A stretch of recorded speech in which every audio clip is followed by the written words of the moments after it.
여러분, 교통이 심상치 않습니다. 다름 아니라 공급이나 수급 때문에 문제입니다. 수리, 부품, 차량 등 공급과 수급이 제대로 이루어져야 시스템이 제대로 작동하죠. 단도직입적으로 들어가겠습니다.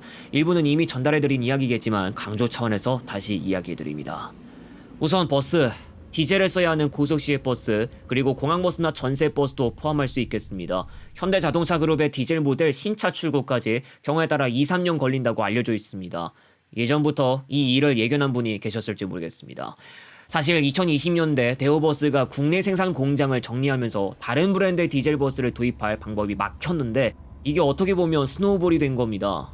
디젤 버스는 자일 대우를 제외하면 현대자동차 그룹만 생산하고 있었기 때문에 주문이 몰릴 수밖에 없는 구조가 되는 겁니다. 현대 유니버스의 경우 수소 사양도 있다고 하지만 적극적인 도입은 현실적으로 어려운 편인 것으로 보입니다. 광역버스도 크게 다르지 않을 겁니다. 디젤을 쓰진 않고 CNG를 쓰긴 하지만 역시 순국산 전장 12m급 고급 좌석 버스를 생각하면 현대자동차밖에 없습니다. 역시 자일대우 국내 공장 정리 행보에 영향을 받았습니다. 그래서 수도권의 한 지역에서 광역버스 노선 하나를 신설하는데 버스 생산이 지연되자 조속한 출고를 요구하는 사례도 있었거나 노선 신설이 연기되는 일도 있었죠. 최근 KGM 스마트 110E를 도입한 운수사들이 생겼다고 하나 사실 해당 모델은 고급 좌석버스로 내놓은 건 아니었습니다. 시내 일반 좌석버스로 활용한다면 모르겠지만 다만 110E와 체급이 유사하다고 볼 수 있는 에어로시티 고상형 모델이 광역버스나 초단거리 시외버스에도 투입된 적 있다는 걸 생각하면 완전 이상한 일은 아닌 것 같아 보입니다. 옵션 일부가 다른 유니시티가 운행하는 사례도 있었습니다. 우진산전, 범한, 코치형은 다 중국산 판조립입니다.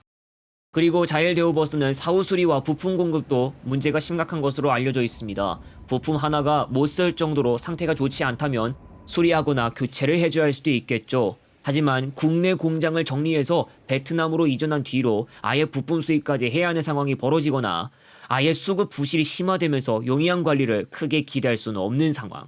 그렇지 않아도 질적인 문제 때문에 꽤나 골치를 아프게 했던 차량들입니다. 경쟁사 모델로 갈아타게 만들기도 한 그 원인들이 있었죠. 철도도 문제가 심각합니다. 아마 이번 시즌 본격 월스트 부분에 노미네이션 될 수도 있겠습니다. 기차는 ITX 마음을 만들고 수도권 도시철도 열차도 여러 편성 납품한 브랜드가 있습니다. 철도 차량 제작사 치고는 그렇게 역사가 깊은 곳은 아니지만 2010년대부터 열차 납품 등을 통해 떠오르기 시작한 곳입니다. 다원시스.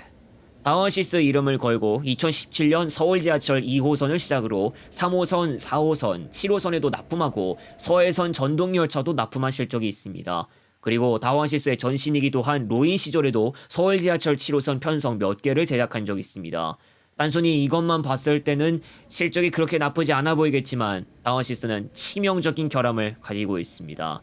사실 올해에만 문제가 발생한 것은 아닙니다. 어쩌면 몇 년간 이어진 것이라고 해야겠죠.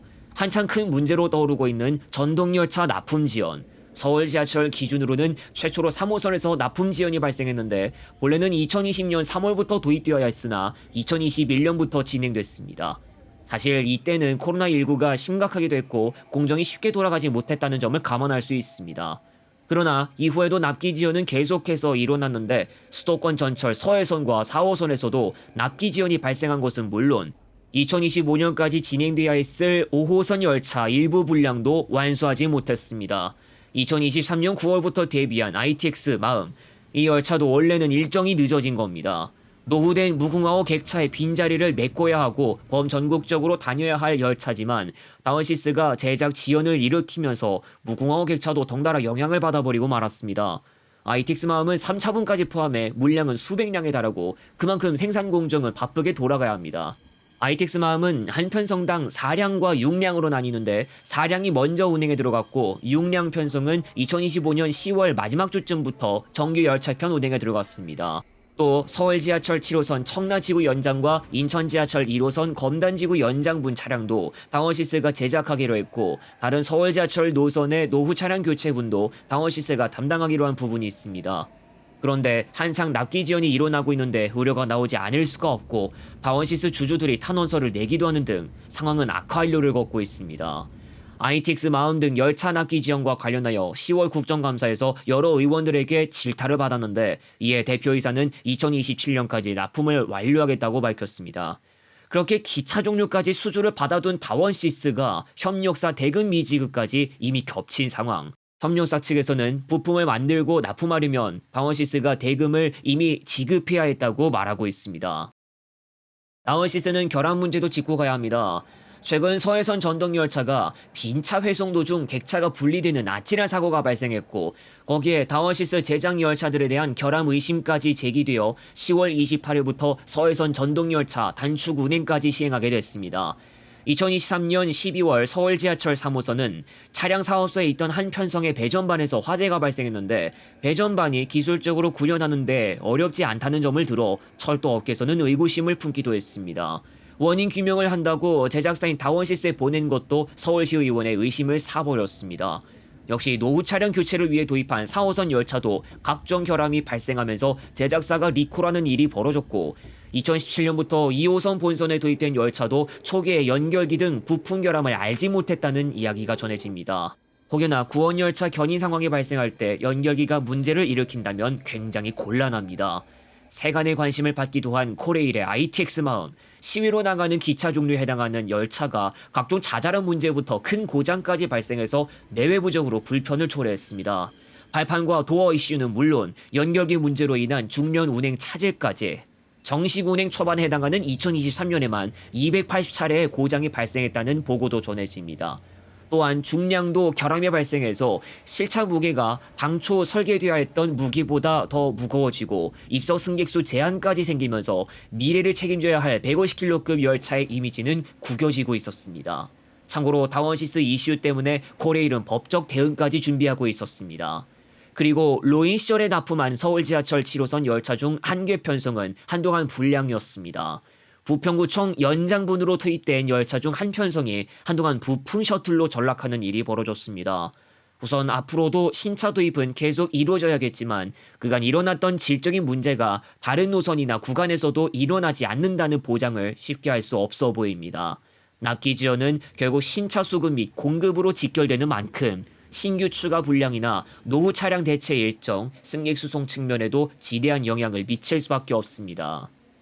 항공도 살펴봐야 합니다. 근래 로이터 통신에서 한 기종이 스크랩되는 일이 급증했다는 보도를 내놓습니다. 바로 에어버스의 A320 네오 시리즈. 보도에 따르면 프렛 앤 휘트니사의 PW1000G GTF 엔진이 장착된 A320 네오기의 엔진과 부품들을 해체하는 작업들이 이루어지고 있었습니다. 2023년 P&W는 PW1000G GTF 엔진이 분말 금속으로 인해 엔진 부품에 균열이 발생하는 결함의 가능성을 시사했고, 2026년까지 600에서 700개의 GTF 엔진을 점검해야 한다고 밝혔습니다. 영국 시리움에 따르면 P&W 엔진이 장착된 A320 네오 시리즈는 636대가 이른바 Aircraft on the Ground, 운항도 못하고 지상부에 묶였습니다. P&W발 공급 차질은 수년째 이어지고 경우에 따라 항공사가 구형 기종을 더 운항하는 상황도 발생했습니다.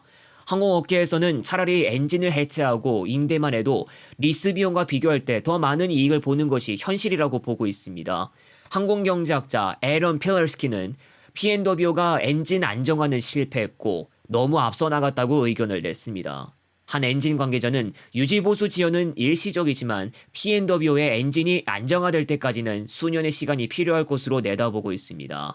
문제의 PW1000G 엔진은 파생형까지 포함하면 A320 네오뿐만 아니라 대한항공에서도 운항하는 A321 네오나 A220 시리즈에도 장착되는 모델입니다. A320 시리즈는 국내선뿐만 아니라 국제선에서도 활용됩니다. 한쪽의 결함과 부품 공급망 열악으로 인해 상업 운항에도 차질이 생기고 적자도 볼 상황. 국제항공운송협회 IATA 측은 P&W발 이슈와 관련하여 심각하게 잘못됐다는 점을 인식하고 있습니다.